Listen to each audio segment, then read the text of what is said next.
المحافظۃ علی ارض الجار وعدم خیانتہ، کہ ہمسایوں کے مال دولت عزت آبرو کی بھی حفاظت کرنا۔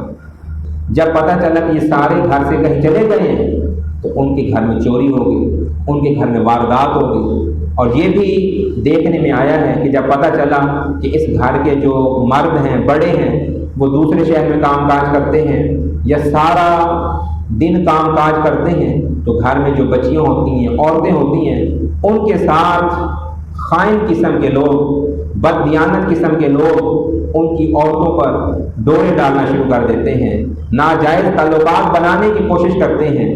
ایسا بھی دین اسلام میں روا نہیں ہے۔ نبی پاک صلی اللہ علیہ وآلہ وسلم کی حدیث پاک سنیں، ایُّ الذنب عند اللہ اکبر۔ صحابی بیان فرماتے ہیں کہ رسول خدا صلی اللہ علیہ وآلہ وسلم سے سوال کیا گیا کہ بڑا گناہ کون سا ہے، گناہ کبیرہ کون سا ہے؟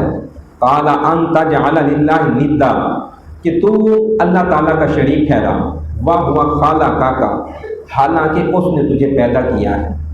مالک نے مجھے اور آپ کو تخلیق کیا، تو چاہیے کہ اس کو مالک مانے، خالق مانے، اس کی جو صفت الوہیت ہے اس کا اقرار کریں، اس کو اپنا معبود حقیقی مانیں۔ لیکن اگر میں اور آپ اس کے ساتھ شرک کرتے ہیں، اس کا شریک ٹھہراتے ہیں، تو میں اور آپ گناہ کبیرہ کا ارتکاب کر رہے ہیں۔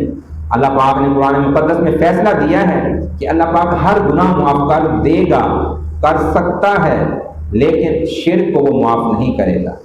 اللہ پاک شرک کو معاف فرمانے والا نہیں ہے۔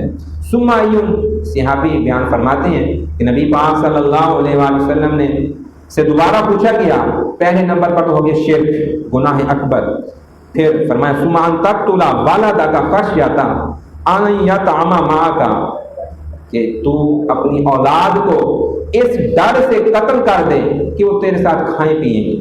اس کا مطلب یہ ہے کہ پتہ چلا آج کل کے دور کے اندر جسے فیملی پلاننگ کا نام دیا جاتا ہے، منصوبہ بندی کا نام دیا جاتا ہے، اور کہا جاتا ہے کہ اگر اتنے بچے ہو گئے تو ہم کھائیں گے کیسے، میں ایک کمانے والا ہوں، یہ کس طرح گزر بسر ہوگا۔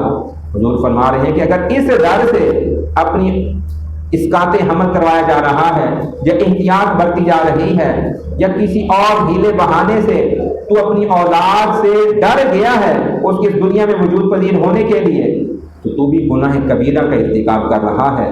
قلت ثم ایون، فرمایا ان تزانی بحلیلۃ جارک، کہ اپنے ہمسائیگی کے اندر تو کوئی برا فعل کرے، اپنی ہمسائیگی کے اندر تو ہمسائیگی گھر کے اندر اپنے غلط تعلقات قائم کرے، یہ بھی گناہ کبیرہ ہے۔